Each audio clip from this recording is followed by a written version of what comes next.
பேசிட்டு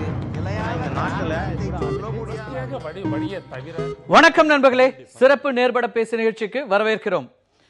அதிமுகவினுடைய துணை பொதுச் செயலாளர் திரு டிடிவி தினகரன் கைது செய்யப்பட்டு இன்றைக்கு சென்னைக்கு அழைத்து வரப்பட்டிருக்கிறார். அவரோடு சேர்ந்து கைதாகி இருக்கின்ற மல்லிகார்ஜுனா, அவருடைய நண்பராக சொல்லப்படுகின்ற மல்லிகார்ஜுனாவும் இன்றைக்கு சென்னைக்கு அழைத்து வரப்பட்டிருக்கிறார்.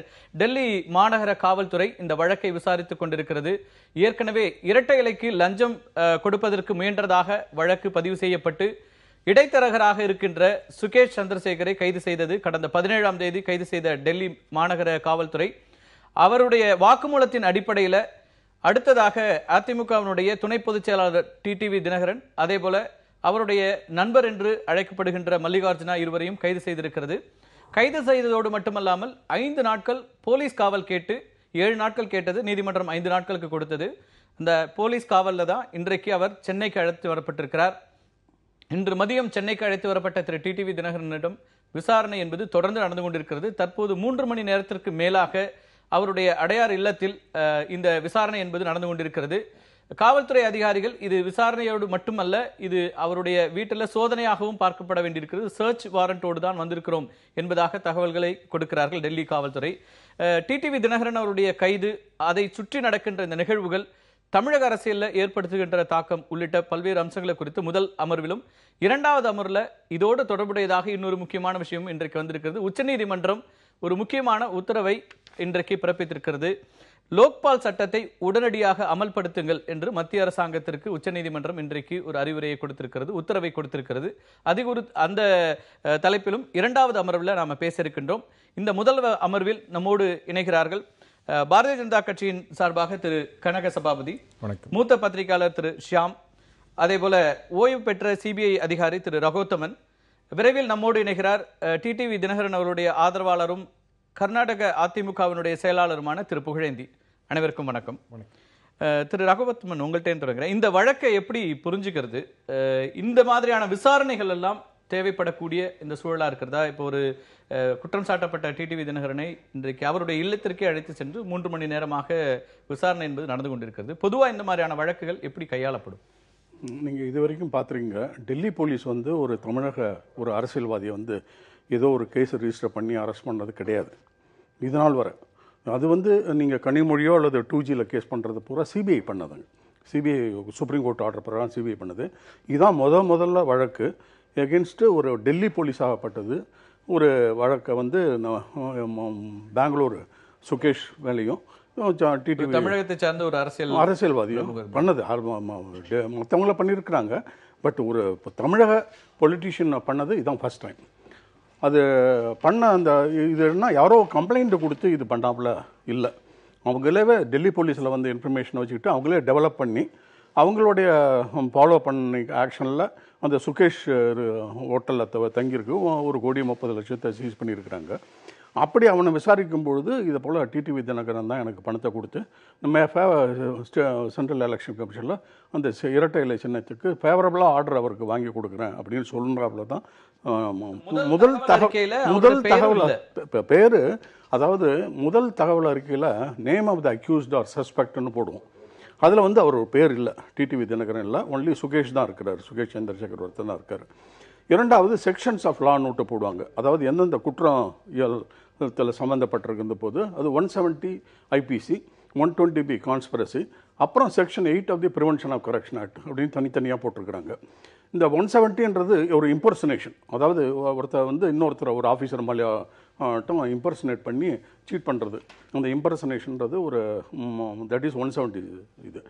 இந்த வழக்கை பொறுத்தவரையில் சென்ட்ரல் எலெக்ஷன் கமிஷன் அப்படின்னுட்டு அதுக்கு தான் மெயின், அவங்களுக்கு பணம் கொடுக்கறதுக்காக தான் இவர் இதெல்லாம் பண்ணாங்க. இந்த குற்றச்சாட்டு இது நேரேஷனில் வருது. ஆனால் குற்றவாளி name of the suspect or அக்யூஸ்டுன்ற போது சுகேஷை மாத்திரம் தான் காமிக்கிறாங்க, மற்றவங்களை பற்றி அவங்க குறிப்பிடலை. ஆனால் அந்த சுகேஷ் என்ன அரெஸ்ட் பண்ணிட்ட பிறகு அவனுடைய வாக்குமூலத்தை வாங்கி அவன் இதை போல் யாரோட பேசியிருக்கிற, ஏன்னா அவன் யாரோட டிடிவி தினகரனோட பேசணும்னு சொல்லியிருக்கலாம். ஆனால் எந்த டிடிவி தினகரன் அப்படின்ற ஒரு விசாரணை, கொஞ்சம் ஒரு ப்ரிலிமினரி என்கொயரிக்கு தான் 4 நாளாக அவரை கூப்பிட்டு வச்சு விசாரணை. அதே சுகேஷ் வெளியில் வந்து பத்திரிகையாளர்கள்ட்ட பேசும்போது எனக்கு டிடிவி தினகரனே தெரியாதுங்கிறார். அப்ப இந்த மாதிரியான முரண்பாடுகளை எப்படி வந்து எடுத்துக்கிறது? அதாவது காவல்துறை சொல்றது சரின்னு காவல்துறை வந்து ஒரு கிரெடிபிள் இன்ஃபர்மேஷன் இல்லாம சொல்ல மாட்டாங்க. இன்ஃபர்மேஷன் இல்லாமல் நீங்கள் உங்களுக்கு இது கேள்விப்பட்டிருப்பீங்க, உரையாடல் வந்து அவங்க மானிட்டர் பண்ணியிருக்கிறாங்க. அந்த உரையாடலில் இவருக்கும் அவருக்கும் பேசியிருக்காரு. முதல்ல சொன்னார், டிடிவியே சொன்னார், எனக்கு சுகேஷ் யாருன்னே தெரியாது அப்படின்னாரு. அதுக்கப்புறம் நான் தான் பேசினேன் அப்படின்னு விட்டு ஏதோ சொன்னாப்புல ஸ்டேட்மெண்ட் வந்திருக்கு. கோர்ட்ல அவங்களும் சப்மிட் பண்ணியிருக்காங்க. இந்த ஆகவே இந்த ஒரு கன்ஃபெஷன் ஆஃப் ஒரு கோ அக்யூஸ்டை வச்சுக்கிட்டு இன்வெஸ்டிகேஷன் ஸ்டேஜில் with little bit of evidence இருந்தாலே போதும், ஒரு அரெஸ்ட் பண்ணிடலாம் ஒரு அக்யூஸ்டு. ஒரு பிரைமா ஃபேசி கேஸ் இருந்தாலே போதும். ஒரு சாலிட் எவிடன்ஸை கலெக்ட் பண்ணிட்டு தான் பண்ணணுன்ற ஒரு அவசியம் இல்லை. அவருடைய ஸ்டேட்மெண்ட்டும் அவருடைய உரையாடலும் கன்ஃபார்ம் ஆகிடுச்சுன்னா இவரும் சம்மந்தப்பட்டிருக்கிறாரு சதித்திட்டத்தில் அப்படின்னு தான் சொல்லி அவரை கைது பண்ணியிருக்கிறாங்க. இந்த எஃப்ஐஆரில் போட்ட ஒரு இது என்னன்னா, கம்ப்ளைனண்ட் பேர் யாருமே கிடையாது. ஆனால் ஷெகாவத்னுட்டு அந்த அசிஸ்டன்ட் கமிஷனர் போட்டிருக்கிறாங்க. ஏன்னா அவர் தான் அந்த ஒரு செக் பண்ணது, அந்த ஹோட்டலில் போய் செக் பண்ணி சீஸ் பண்ணி அதுக்கப்புறம் ஒரு ரிப்போர்ட் கொடுக்குறாரு. அந்த பேசிஸில் தான் அவங்க ரிஜிஸ்டர் பண்ணிருக்காங்க. என்னை பொறுத்தவரையில் அந்த கம்ப்ளைனண்ட்டை வந்து ஒரு சோர்ஸ் இன்ஃபர்மேஷன் போலீஸ் ஆகப்பட்டது 2 வகையாக கேஸ் ரிஜிஸ்டர் 3 வகையாக கேஸ் ரிஜிஸ்டர் பண்ணுவோம். ஒன்று வந்து கம்ப்ளைண்ட் வரும், நேரடியாக கம்ப்ளைண்ட் வரும், நேம் ஆஃப் த கம்ப்ளைனண்ட் அப்படின்னு அட்ரஸ் போடுவோம். இரண்டாவதாக தன்னிச்சையாகவே இன்ஃபர்மேஷன் வரும். காவல்துறைக்கு நிறைய இன்ஃபர்மேஷன் வரும். அதான் ப்ரிவென்ஷன் ஆஃப் கிரைமில் நான் பண்ணும்போது நிறைய இன்ஃபர்மேஷன் வரும். அந்த சோமோட்டோ கேஸ்ன்னு சொல்லுவாங்க. ஆர் இன்ஃபார்மண்ட் த்ரூ இன்ஃபார்மண்ட்னு வந்து இன்ஃபார்மண்ட்னு போட்டுவிடுவாங்க. இது 3 தான் போடணும். ஆகவே இந்த கம்ப்ளைண்ட்டை பொறுத்தவரையில் அவருடைய ஏசி போட்டிருக்கிறாரு. அதே எஃப்ஐஆரில் ஏசியை இன்வெஸ்டிகேட்டிங் ஆஃபீஸராக இருக்கிறாரு. இன்வெஸ்டிகேட்டிங் ஆஃபீஸராக அவரே இருக்கிறாரு. ஆகவே ஒரு கம்ப்ளைனண்ட்டே இருக்க முடியுமா? அப்படி இருக்கக்கூடாது. ஒரு கம்ப்ளைனண்ட்டை கொடுத்துட்டு அவனே இன்வெஸ்டிகேட் பண்ணுறாங்கன்னு it is not against the law, it's against the principles of natural justice. இந்த விஷயங்களை நம்ம கொஞ்சம் விரிவா பேச வேண்டியிருக்கிறது. இதுல பல்வேறு கேள்விகளும் இருக்கு. இந்த வழக்கு பதிவு செய்யப்பட்டதும் அதற்கு பிறகான இப்போ இருக்கிற நடவடிக்கைகளும் அதை குறித்து பேசலாம். திரு புகழேந்தி, இன்றைக்கு இங்க விசாரணைக்கும் அழைத்து வரப்பட்டிருக்கிறார். பிரைமா ஃபேசி இருக்குன்றாங்க, டெலிபோனிக் ரெக்கார்டிங்ஸ் வந்து நாங்க கோர்ட்ல சப்மிட் பண்ணிருக்கோன்றாங்க. இப்ப ஒட்டுமொத்தமாக திரு டிடிவி தினகரன் மீது குறைந்தபட்சமான ஆதாரங்கள் அடிப்படையில் தான் நாங்க கைது செய்திருக்கிறோம் அப்படின்னு டெல்லி காவல்துறை சொல்கிறது. உங்களோட பார்வை?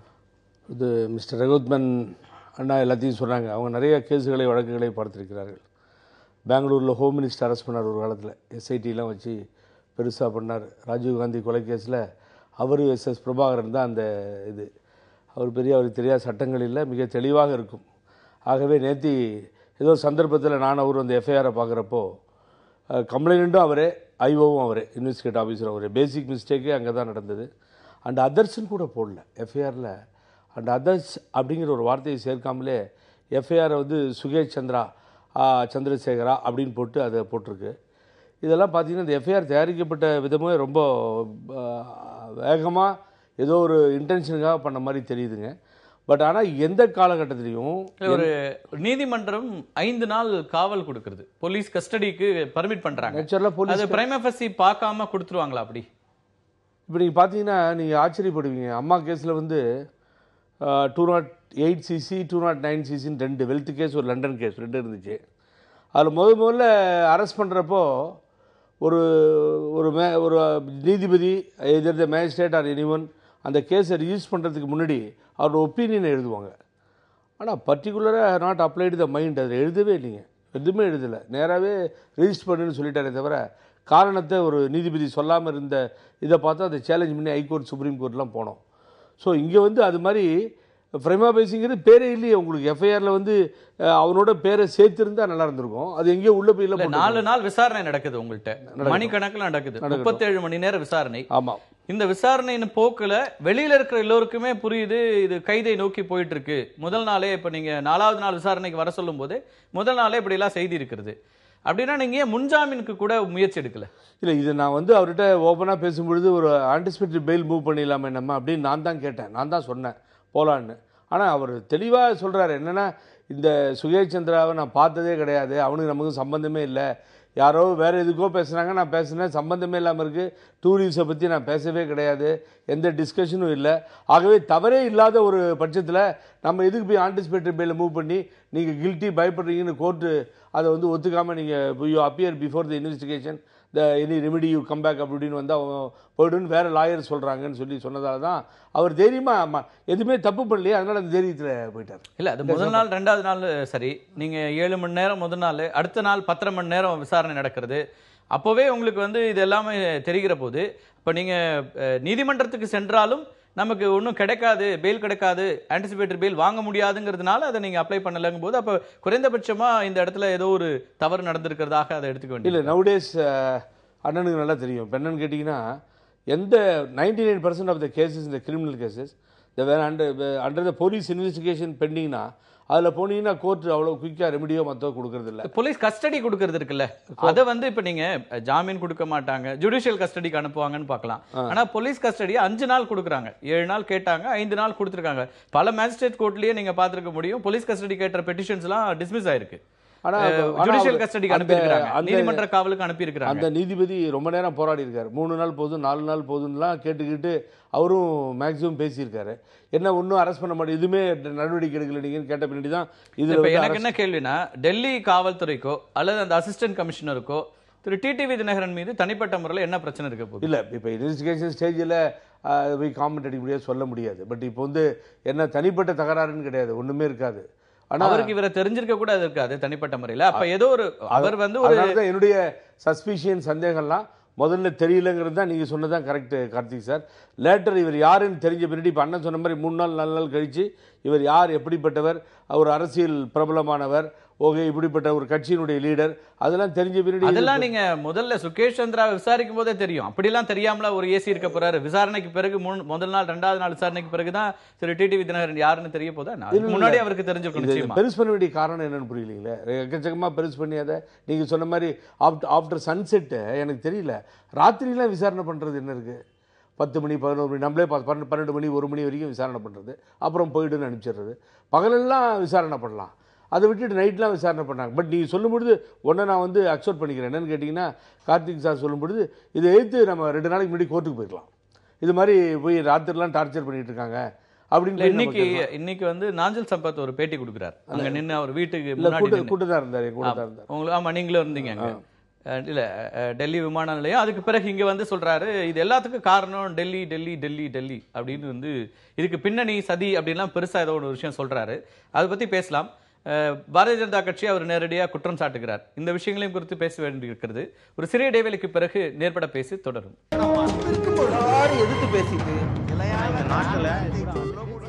டிடிவி தினகரனிடம் நடந்து கொண்டிருக்கின்ற விசாரணை குறித்து பேசிக் கொண்டிருக்கின்றோம். இது இடைவேளைக்கு முன்னாடி பேசும்போது ஒரு விஷயம் நாஞ்சல் சம்பத் குறிப்பிட்டாருன்னு சொன்னேன். அதோடு தொடர்ந்து மத்திய அமைச்சர் திரு பொன் ராதாகிருஷ்ணனும் சொல்றாரு, இந்த டிடிவி தினகரன் கைது மூலமாக இன்னும் பெரிய தவறுகள் எல்லாம் கூட வெளிப்படும் அப்படிங்கிறாரு. அதே போல மற்ற பாரதிய ஜனதா கட்சியினுடைய தலைவர்களும் சொல்றாங்க. இது எல்லாமே முன்னாடியே ப்ரிடிக்ட் பண்ணக்கூடிய இடத்துல எப்படி உங்களுடைய தலைவர்கள் வர்றாங்க? இது முன்னால் ப்ரெடிக்ட் பண்ணுறது இல்லைங்க. பாரதிய ஜனதா கட்சியை பொறுத்த வரைக்கும் சட்டப்படி நடவடிக்கை எடுக்கப்பட வேண்டும், இப்படித்தான் தண்டிக்கணும் தண்டிக்கப்படணுங்கிறதெல்லாம் பாரதிய ஜனதா கட்சியினுடைய கருத்து இல்லை. தினகரன் நல்லவர்கள்ங்கிறது எல்லாத்துக்குமே தெரியும், அவர் ஊழல் பேர் வழிங்கிறது எல்லாத்துக்குமே தெரியும், ஆர்கே நகரில் பணம் கொடுத்தாங்கங்கிறது எல்லாத்துக்குமே தெரியும், வீடியோ ஆதாரம் இருக்குது. ஆக இந்த விஷயத்தை பொறுத்த வரைக்கும் தேர்தல் கமிஷன் இந்த இரட்டை இலை சின்னத்தை வாங்குவதற்காக அந்த சுகேஷ் மூலமாக பணம் கொடுத்தாருங்கிறது வழக்கு. அது விசாரணை நடைபெற்று வருகிறது. ஆதாரங்களினுடைய அடிப்படையில் தான் அது நடக்குதுன்னு நாம் நினைக்கிறோம். இதில் அதில் ஏதாவது தவறு இருந்தால் அவர்கள் பின்னால் அது நடவடிக்கை எடுக்கலாம். இப்போ இருக்கிறத பொறுத்த வரைக்கும் முதல்ல என்ன சொன்னார் தினகரன், எனக்கே தெரியாது அப்படின்னாரு. அப்புறம் இன்னைக்கு டைம்ஸ் ஆஃப் இந்தியாவில் சாயந்தரம் செய்தி வந்திருக்குது, அவர் சுகேஷ் பார்த்ததாகவும் பேசியதாகவும். இதெல்லாம் யார் சொல்றா? தினகரன் சொன்னதாக பத்திரிகையில் வந்திருக்கு. அது உண்மையான யார்கிட்ட சொல்ல முடியும்? தினகரன் யார்கிட்டயும் பேசல, பத்திரிகையாளர்களோடு பேசல. இல்ல அந்த இன்வெஸ்டிகேஷன் சொன்னதாக காவல்துறை அதிகாரிகள் சொல்றதாக, லீக் பண்றதாக, கசிய விடுவதாக வருகிற செய்திகள். அது நான் உண்மைன்னு சொல்லல. அந்த செய்திகளினுடைய அடிப்படையில பல வழக்குகள்ல நான் இந்த இடத்துல தினகரன் தவறு செய்யல அல்லது தினகரன் கைது தவறு அப்படிலாம் சொல்ல வரல. ஆனால் பல வழக்குகள்ல இது போன்று விசாரணையில போது, அது கைது செய்யப்படும் போது அல்லது போலீஸ் கஸ்டடி கொடுக்கும் போது பல விஷயங்களை காவல்துறை சொல்றாங்க. 6 மாசத்துல கேஸே இல்லாம போயிடுது. ஆக இதுல சொல்லப்படுற எல்லா விஷயங்களையும் அதை அடிப்படையா வச்சுட்டு நம்ம பேச முடியுமா? இல்ல, அதை அதெல்லாம் இவர் தினகரன் ஏற்றுக்கொண்டார் அப்படின்னு எந்த அடிப்படையில் நம்ம நம்ப? அதை மட்டும் அடிப்படையாக வைத்துக் கொண்டு பேச முடியாது. தினகரன் பணம் கொடுத்தார் என்பது எல்லாருக்கும் தெரிஞ்ச விஷயம், தமிழ்நாட்டில் எல்லாத்துக்குமே தெரிஞ்ச விஷயம். தினகரன் எவ்வளவு சொத்து சேர்த்திருக்கிறார், சசிகலா குடும்பம் இப்படி சொத்து சேர்த்திருக்கிறதுங்கிறது எல்லாத்துக்குமே தெரிஞ்ச விஷயம். இந்த வழக்கை பொறுத்த வரைக்கும் நாம் என்ன நம்புறோம்னு சொன்னா, போலீஸ் நடவடிக்கை எடுத்திருக்கிறது டெல்லி போலீஸ், அது இந்த இன்கம் டாக்ஸ் துறையினுடைய நடவடிக்கையின் பேரில், அதனால வழக்கு நடைபெற்று கொண்டு வருகிறது. அதனால பாரதிய ஜனதா கட்சி அவர் உடனே இதில் தண்டிக்கணும், இதில் மாட்டிக்குவாருன்னு எல்லாம் நாம நினைக்கல. வழக்காக நடைபெற வேண்டும், அது நியாயமாக நடக்கணும். தமிழ்நாட்டில் இருக்கிற பல கட்சிகள், அது சிபிஐயா இருக்கலாம், விசிகேயா இருக்கலாம், விடுதலை சிறுத்தைகளாக இருக்கலாம், எல்லோருமே நேரடியாக இந்த வழக்கில் தவறு செய்திருந்த யாராக இருந்தாலும் தண்டிக்கட்டும், ஆனால் இந்த வழக்கு கையாளப்படும் விதம் அல்லது சுகேஷ் சந்திரசேகர் குறிப்பா அவங்க எல்லாருமே அவரை தான் முன்னிறுத்துறாங்க. அவருடைய பின்னணி என்ன? 50 வழக்குகளுக்கு மேல ஒரு கிரிமினல் குற்றச்சாட்டுகளுக்கு உள்ளான ஒரு குற்றவாளி, பல வழக்குகள்ல ஒரு கான்ஸ்பிரன்சில இருந்திருக்காரு. தமிழ்நாடு மட்டுமல்ல, தென்னிந்தியால பல தலைவர்களுடைய பேரனாவும் மகனாவும் நடிச்சிருக்கிறாரு. அப்படிப்பட்ட ஒரு நபர் சொன்னதாக வச்சு ஒரு வழக்கு புனையப்பட்டிருக்கிறது அப்படிங்கிற குற்றச்சாட்டை தான் அவங்க முன்வைக்கிறாங்க. இல்ல, அது இப்ப நாங்க பாரதிய ஜனதா கட்சி ஒன்றும் கருத்து சொல்ல முடியாது. அது வருமான வரித்துறையும் டெல்லி போலீஸும் நடந்து கொண்டு இருக்கக்கூடிய விதம், அது தவறு இருந்ததுன்னா அவர்கள் ஏற்றுக்கொள்ள வேண்டியது. இது கட்சிக்கு அதுக்கு சம்பந்தம் இல்லை. இது இன்கம் டாக்ஸ் இந்த குறையை கண்டுபிடிக்குது, அங்க டெல்லி போலீஸ் நடவடிக்கை எடுக்குது. இது அரசு துறைகள் அவர்கள் செய்ய வேண்டிய விஷயம். இதற்கும் பாரதிய ஜனதா கட்சிக்கும் எந்த சம்பந்தமும் இல்லை.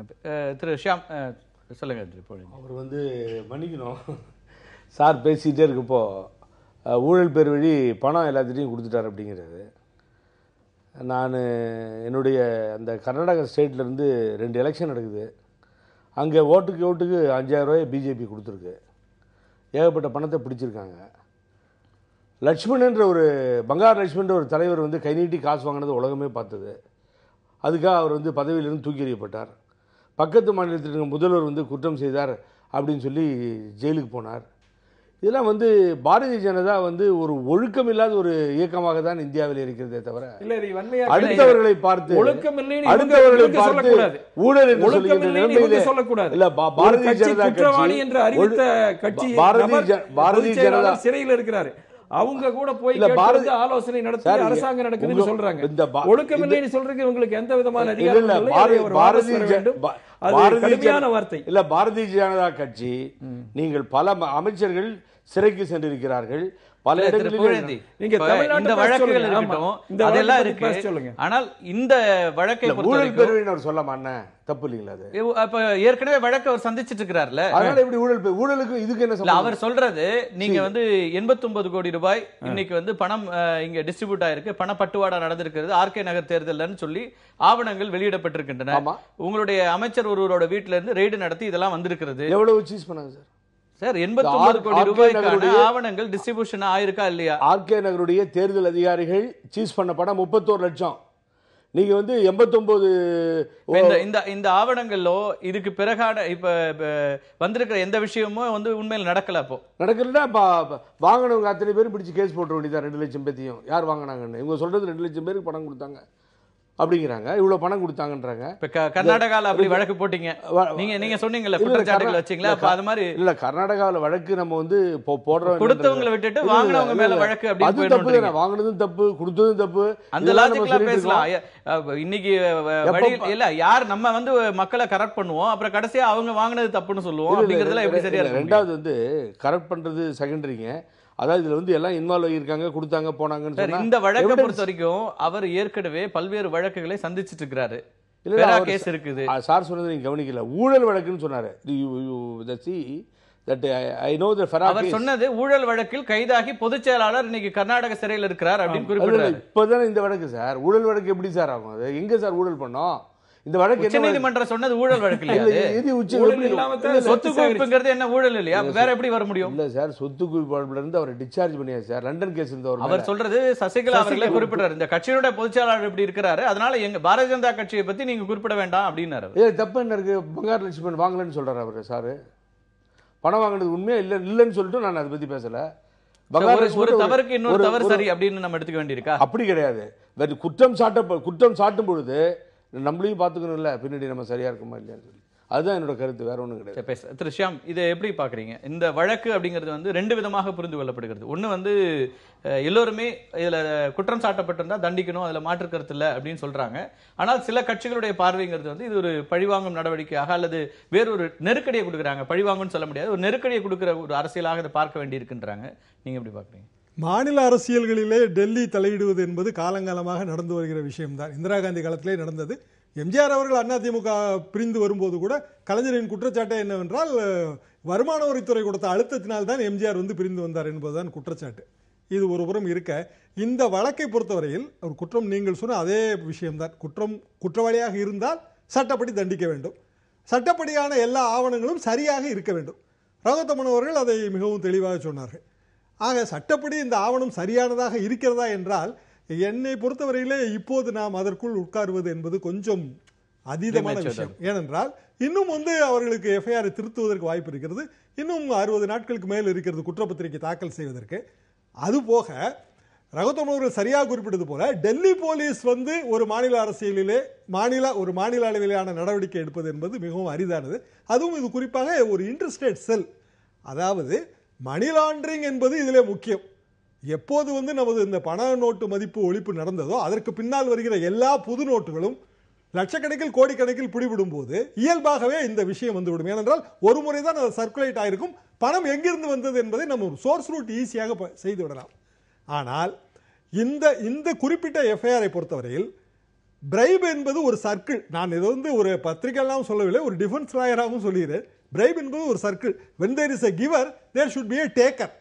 அந்த டேக்கர் இல்லை என்பது அந்த சர்க்கிளை இதில் கம்ப்ளீட். நீங்க சொன்ன மாதிரி விசாரணையினுடைய தொடர்ச்சியா தான் அது இருக்க முடியும். நம்ம உடனடியாக டேக்கர் யாருன்னு தெரியல. ஆனா சில அரசியல் கட்சி தலைவர்கள் சொல்றாங்க டேக்கர் யாருன்னு நம்ம பேர் சொல்ல வேண்டியது இல்லை. ஆனா டேக்கர் இருக்கிறாங்கன்னு அதுல சொல்லல. அதாவது some unknown officials of Election Commission சொல்லலாம், அப்படி சொல்லியிருக்கணும். இன்னொன்று கூட கேட்கலாம் இதுல, எப்படின்னா ரெட்டை இலை முடக்கத்தை நீக்குவதற்கு பணம் தரப்பட்டது என்றால் அப்ப ரெட்டை இலையை முடக்கிறதுக்கு பணம் கொடுத்தாங்களா? அது ஒரு முக்கியமான கேள்வி ஆயிருமே. அப்படின்னா முடக்கிறதுக்கு யாரோ பணம் கொடுத்திருக்காங்க. ஆர் இன் அதர் வேர்ட்ஸ், ஒரு ஆர்டிஓ ஆபீஸ்க்கு போறோம், பணம் கொடுத்தா காரியம் நமக்கு தெரியும், அது எல்லாருக்கும் தெரிஞ்ச விஷயம். அப்ப தேர்தல் கமிஷன்லயும் அப்படி பணம் கொடுத்தா காரியாகுங்கிற நிலைமையில தேர்தல் கமிஷன் இருக்கா? இந்த கேள்விக்கான மிக ஒரு பெரிய விடை இதுல நம்ம இது ஒரு வைல்ட் அலிகேஷனா தான் இருக்கு. அவங்க வாங்குறாங்களா, அதுக்காக அவங்க அப்ரோச் பண்ணப்பட்டாங்களான்னு இது வரைக்கும் தெரியல. நடுவில் இருக்க இடைத்தரகர் சொல்றாரு, நான் தேர்தல் ஆணையத்தில் இதை நான் முடிச்சு தரேன் அப்படின்னு. தேர்தல் ஆணையத்தில் அவருக்கு யாராவது இருக்கலாமா? ஏற்கனவே நான் சொன்ன மாதிரி அவருக்கு 50 வழக்குகள் இருக்கு, எல்லாரையும் சீட்டிங் தான் பண்ணியிருக்கிறாரு. இங்கேயுமே கூட மூத்த வழக்கறிஞர்கள்ட்ட எல்லாம் கூட அவர் ஜட்ஜா எல்லாம் சொல்லி பேசி அவங்களையே ஏமாற்றக்கூடிய இடத்துக்கெல்லாம் போயிருக்கிறார் அவரு. அப்போ அப்படியான இடத்துல வரும்போது நீங்க தேர்தல் ஆணையத்துக்கு எனக்கு ஆள் இருக்குன்னு சொல்லி கூட இவரே ஏமாத்திருக்கலாம். சுகேஷ் சந்திரசேகர் ஒரு ஆளை வைத்துக்கொண்டு நம்ம முழுமையா அப்படி ஒரு முடிவுக்கு வர முடியுமா? இல்ல, சுகேஷ் என்பவரோட கிரிமினல் பேக்ரவுண்ட் அது ஒரு பாயிண்டே இல்லைன்னு தான் நான் நினைக்கிறேன். என்ன காரணம்னா, நம்ம அப்படிப்பட்ட ஒரு நோன் கிரிமினல் தானே வேலை கொடுக்க முடியும். உங்ககிட்டயும் என்கிட்டயும் வேலை கொடுக்க முடியுமா? நான் ஒரு கூலிப்பட அமர்த்தினா யார்கிட்ட கொடுப்பேன்? நோன் கிரிமினலா இருக்கிற ஆளும் கூட இது ஏற்கனவே தனக்கு இவர்கள் எல்லாம் தெரியும்னு பொய் சொல்லி தான் ஏமாத்திருக்கிறார். யாரையும் நேரடியான கனெக்ஷன் இருந்து செய்யல. பல மாநில முதலமைச்சர்களுடைய பேரன்னு சொல்லி சில காரியங்களை செஞ்சிருக்கிறாரு, மகன் சொல்லி சில காரியங்களை செஞ்சிருக்கிறாரு. இப்பவும் மத்திய அமைச்சருடைய ஒரு நெருங்கிய மகனுக்கு நெருக்கம் அப்படின்லாம் சொல்லி தான் இந்த காரியங்கள் செய்திருப்பதா தகவல்கள் செய்திகள் வருது. அப்ப இதெல்லாம் என்ன அடிப்படையில் நம்ம ஏத்துக்க முடியும்? இவர் போய் ஏமாந்திருக்கிறார் அப்படின்னு சொல்ல முடியுமா? அல்லது ஏமாற்றம் என்றாலும் கூட இதற்கான ஒரு பணம் கொடுத்து முடிக்க முடியும் அப்படின்னு வந்துட்டாலே அது பிரைபிங் தானே. லஞ்சத்திற்கு கொடுத்து நான் பணத்தின் மூலமா இதை செய்ய முடியும் அப்படின்னு வந்திருக்கிறாரு அப்படிங்கறது. இப்ப 50 கோடி ரூபாய் கொடுத்திருக்காரு, இதுல 10 கோடி ரூபாய் முன்பணமாக கொடுக்கப்பட்டிருக்குதுன்னு காவல்துறை சொல்றாங்க. அதுலதான் 1,30,00,000 ரூபாய் சீஸ் பண்ணிருக்காங்க. அப்ப சீஸ் பண்ணதுல இருந்து வரும்போது பிரைம் எஃப்எஸ்சி வந்துருது இல்ல. இன்டென்ஷன் மட்டும் குற்றம் ஆகாதுங்க, மென்ஸ்ரியா வேணும். குற்ற மனம் இருந்தால்தான் நீங்க குற்ற செயலை நம்ம ப்ரூவ் பண்ண முடியும்.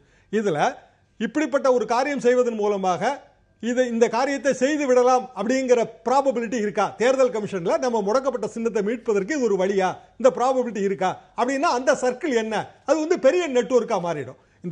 அதுவும் நிச்சயமா விசாரணையில் இருக்கும்ல. இருக்கலாம். இப்ப அடிப்படையில நீங்க உடனடியாக சுகேஷ் கைது செய்யப்படுறார், இடைத்தரகர். அவர்கிட்ட இருந்து கிடைச்ச தகவல் அடிப்படையில டிடிவி தினகரன் அவருடைய நண்பர் மல்லிகார்ஜுனா கைது செய்யப்படுறாங்க. இப்ப விசாரணை நடக்குது. இப்ப அந்த 10 கோடி ரூபாய் எங்கிருந்து 50 கோடி ரூபாய்க்கான சோர்ஸ் என்ன, எங்க போகுது, அதெல்லாம் விசாரிக்கிறதா இன்னைக்கு சென்னை கொண்டு வந்திருக்கிறதாக சொல்றாங்க. இல்ல, இப்படி இருக்கலாம். இப்ப சுகேஷ் என்பவர் ஒரு ஹோட்டல்ல தங்கி இருக்கிறாரு, அவருக்கு நிறைய பணம் நடமாடுது, எல்லாமே புது நோட்டா இருக்கு, 2000 ரூபாய் எடுத்து விட்டுக்கிட்டே இருக்கிறாரு. ஒரு இன்ஃபார்மர் டெல்லி இன்டர்ஸ்டேட் செல்லுக்கு தராரு. தந்த உடனே அவர் போறாரு, பார்த்தா 1.25 கோடி ரூபாய் இருக்குது. எப்படி அவனுக்கு இவ்வளவு பெரிய புது பணம் கிடைச்சதுன்னு கேட்டால், இந்த சுகேஷ் வந்து யாரை கை காட்டுறாரோ அவர் வந்து அந்த வளையத்துக்குள்ள வந்துருவாரு. சுகேஷ் யாரை வேணாலும் கை காட்டியிருக்கலாம். நீங்க சொல்றத உண்மைன்னு எடுத்துக்கிட்டா அவருக்கு 100 பேர் தெரிஞ்சிருக்கும், 200 பேர் தெரிஞ்சிருக்கும். எல்லாருமே 1 கோடி ரூபாய் லஞ்சம் கொடுக்குற அளவுக்கு பெரிய ஆளுகள். ஆனா இதுல உரையாடல்களை வந்து இன்னைக்கு கோர்ட்ல சப்மிட் பண்றாங்க. 2 பேருக்கும் இடையில நடந்த டெலிபோனிக் கான்வர்சேஷன் சப்மிட் பண்ணிருக்காங்க. நேற்றைக்கு நீதிமன்றத்தில் இவரை கைது செய்வதற்கு முன்னால் அது சமர்ப்பிக்கப்பட்டிருக்கிறது. அப்ப அதை மறுக்க முடியாதுல்ல. அங்கதான் அந்த பிரச்சனை இருக்கு. ஆரம்பத்தில இருந்தே எனக்கு தெரியாது அப்படின்னு சொன்னாலும் இந்த பிரைமா ஃபேசி இல்லாம ஒரு வழக்கை பதிவு செய்யுமா டெல்லி காவல்துறை அப்படிங்கிறதும், இந்த கான்வர்சேஷன் டெலிபோனிக் கான்வர்சேஷன் இப்ப வாய்ஸ் எல்லாம் செக் பண்ண வேண்டியிருக்கிறது. அதையும் அவர் ஏற்றுக்கொண்டார் என்பதாக பத்திரிகை செய்திகள். இதுவும் நம்ம உறுதியா சொல்ல முடியாது, அதிகாரப்பூர்வமா காவல்துறையிலிருந்து இன்னும் சொல்லப்படல. ஆனால் நீதிமன்றத்தில் அவங்க கொடுக்கும்போது நிச்சயமா ஒரு கிராஸ் செக் பண்ணாம இந்த மாதிரியான ஒரு விஷயத்தை சப்மிட் பண்ணுவாங்களாங்கிற கேள்வி. நீதிமன்றத்தில் இது வந்து சிடியா தான் சார் எப்பவும் கொடுக்கிறது. உடனே எல்லாம் யாரும் ப்ளே பண்ணி எல்லாம் பார்க்க முடியாது. சுப்ரீம் கோர்ட் நிறைய கைட்லைன் கொடுத்திருக்கு. ரிமாண்ட் கோர்ட் வந்து மெக்கானிக்கலா ரிமாண்ட் கொடுக்க கூடாதுங்கிறது கைட்லைன் கொடுத்திருக்கு. நிறைய இப்ப மெக்கானிக்கலா அவங்க கொடுக்கிறது இல்ல. ஆனால் இது மாதிரியான ஒரு மெக்கானிக்கலா போலீஸ் கஸ்டடியும் கொடுக்க மாட்டாங்கல்ல, கொடுக்க மாட்டாங்க. ஆனா இந்த இதுல வந்து என்ன ஒரு ப்ராப்ளம் அப்படின்னா, இது வந்து ஒரு சாதாரண ஒரு ரெகுலர் போலீஸ் ஸ்டேஷன் விசாரிக்கிற ஒரு கேஸுக்கும் இந்த இன்டர்ஸ்டேட் செல் விசாரிக்கிற கேஸுக்கும் இடையில பெரிய டிஃபரன்ஸ் கண்டிப்பா இருக்கத்தான் செய்யும்.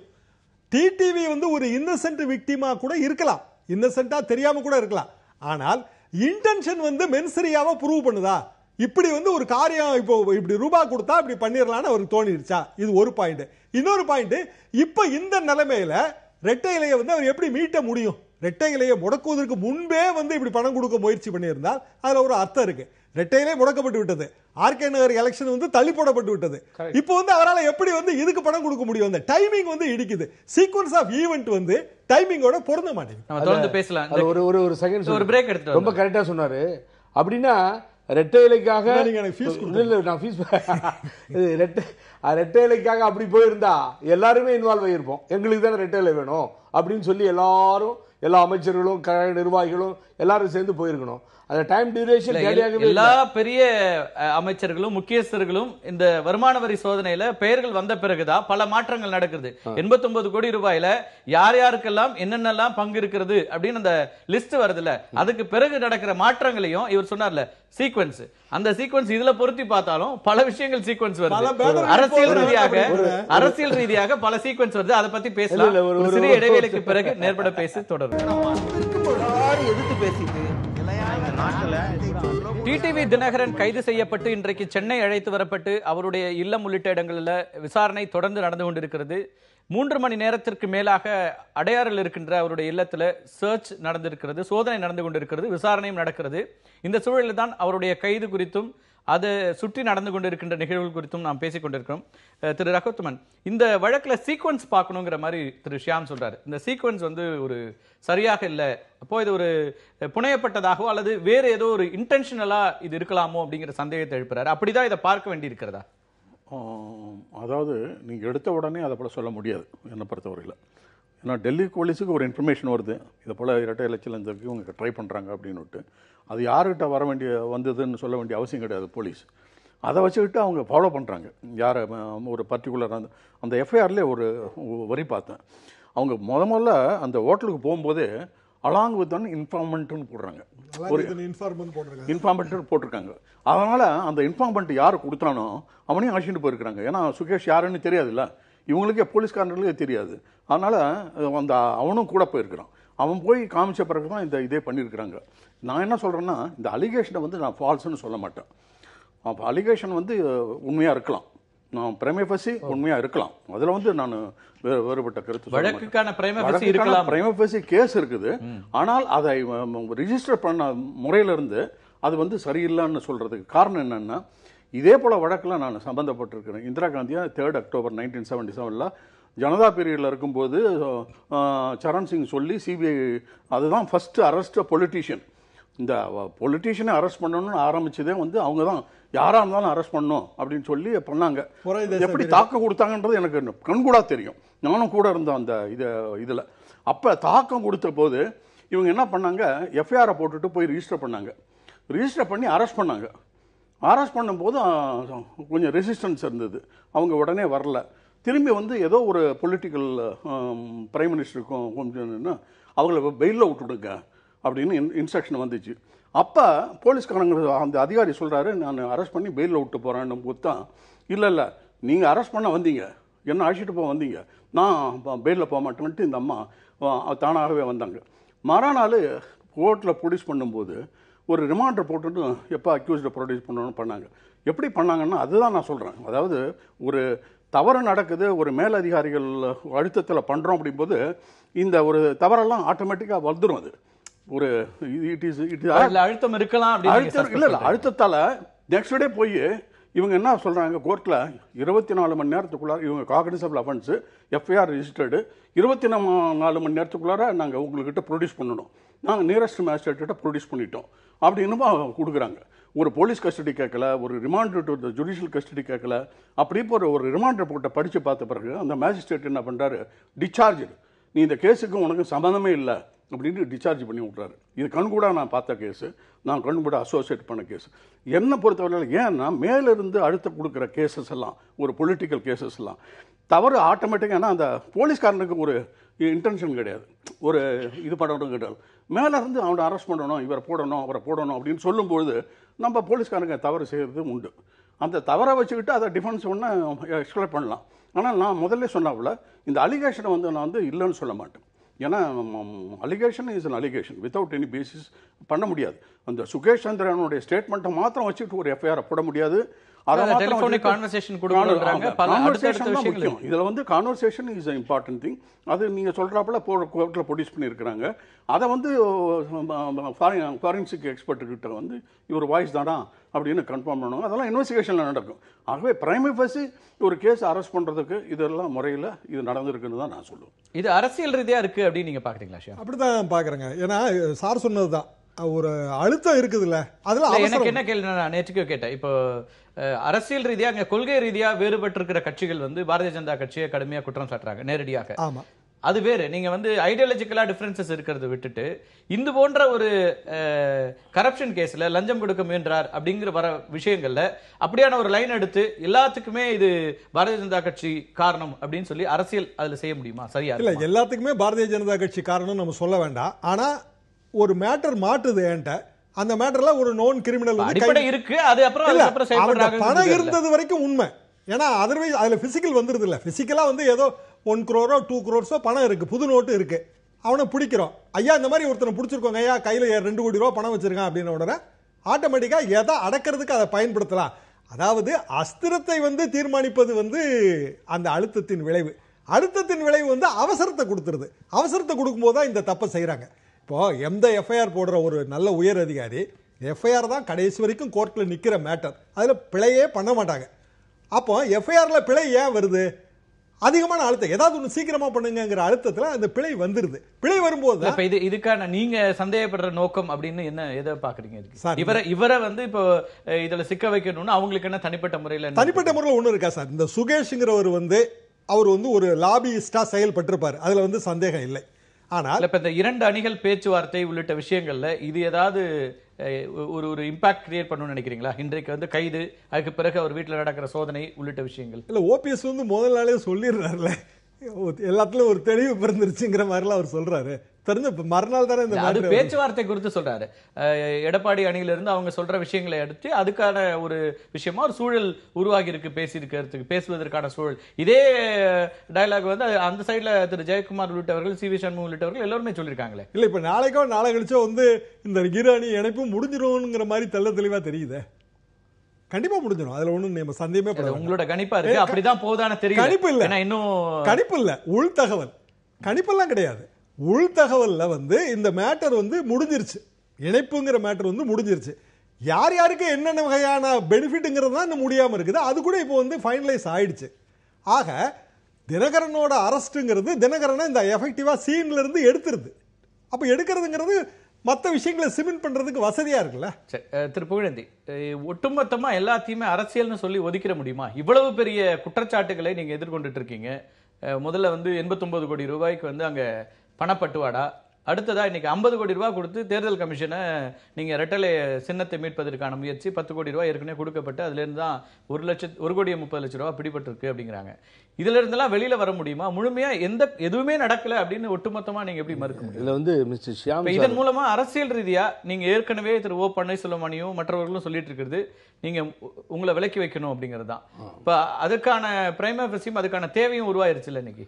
இப்போ இன்னைக்கு பேனர் அகற்றம் எல்லாம் பாக்குறோம். இல்லை உங்களை அகற்றி வைக்கணும்னு சொன்னால் ஸ்டில் ஐ மீன் இந்த அதிமுக அம்மா அணி தான் இல்லையா? டிடிவி தினகரனையும் ஃபேமிலியும் ஒதுக்கி வைக்கணும்னு சொல்லி டிமாண்ட் பண்ணியிருக்காங்க. அதில் முக்கியமாக ரொம்ப கவனிக்க வேண்டியது மிஸ்டர் ஷியாம் சார் சொன்னது. நாங்கள் வந்து 122 சட்டமன்ற உறுப்பினர்களும் ஆல்ரெடி அஃபிடேவிட்டை சப்மிட் பண்ணிட்டோம். அதுக்கு பின்னாடி 37 எம்பிக்கள் சப்மிட் பண்ணியாச்சு. பொதுக்குழு உறுப்பினர்கள் 95% பொது general council member have the power, அவங்களும் அஃபிடேவிட்டை சப்மிட் பண்ணியாச்சு எலெக்ஷன் கமிஷன் முன்னாடி. அதுக்கு பின்னாடி யார் யார் செயலாளர்கள் எல்லாம் சப்மிட் பண்ணியாச்சு, பொதுச் செயலாளரும் சப்மிட் பண்ணியாச்சு. பிகாஃப் ஆஃப் ஆல் த பொதுச் செயலாளர் இன்வால்வ்டு சப்மிட்டட். லேட்டர் என்னாச்சுன்னு கேட்டிங்கன்னா ஆர்கியூமெண்ட்ஸும் முடிஞ்சு, ஆர்கியூட் த மேட்டர். 4000 பேஜை நான் போக முடியல, படித்து தெரிஞ்சிக்க முடியல. I have not gone through 4000 pages. ஆகவே இந்த ரெட்டையிலேயே இந்த பை எலெக்ஷனில் மாத்திரம் முடக்கிறோம், இதுக்கு பின்னாடி நாங்கள் ஜட்ஜ்மெண்ட்டை கொடுத்துட்றோம்னு சொல்லி அந்த எலெக்ஷன் கமிஷன் சொன்னது உங்களுக்கு தெரியும். But what is the necessary to involve த பணம் கொடுக்க வேண்டிய அவசியம் என்ன? ஒரு கிரிமினல் அந்த எஃப்ஐஆரில் கிரிமினல் ஆக்டிவிட்டீஸ் கொண்ட ஒரு ஆள் அப்படின்னு ஒரு ஆளை போட்டால் இதுக்கு அவங்ககிட்ட போய் அவனை ஏன் அப்ரோச் பண்ணணும்? ஏன் பணம் இடைமறிப்பு போல இந்த டிஸ்பியூட் நம்பர் 2/2017 வந்து இவனோட ஆர்டர், ஈசியோட இன்ட்ரீம் ஆர்டர். ஈசியோட இன்ட்ரீம் ஆர்டர்ல இது ஒன்லி ஃபார் ஆர்கேனர் எலெக்ஷன் ஸ்பெசிஃபிக்கா சொல்லிட்டாங்க. நீட்டா இருக்கு. அப்ப டிஸ்பியூட் நம்பர் 2 வந்து முடிஞ்சு போச்சு, மேட்டர் முடிஞ்சு போச்சு. முடிஞ்சு போன பிறகு இனி தீர்ப்பு தான் வரணும். அப்படிங்கும்போது இவர் சார்பாக வந்து பணம் கொடுத்து பெற வேண்டிய அவசியம் இல்ல. இதெல்லாம் எப்ப நடந்ததுங்கிறது தெரியல. டைம் ஆஃப் இது வந்து பார்க்க வேண்டியது.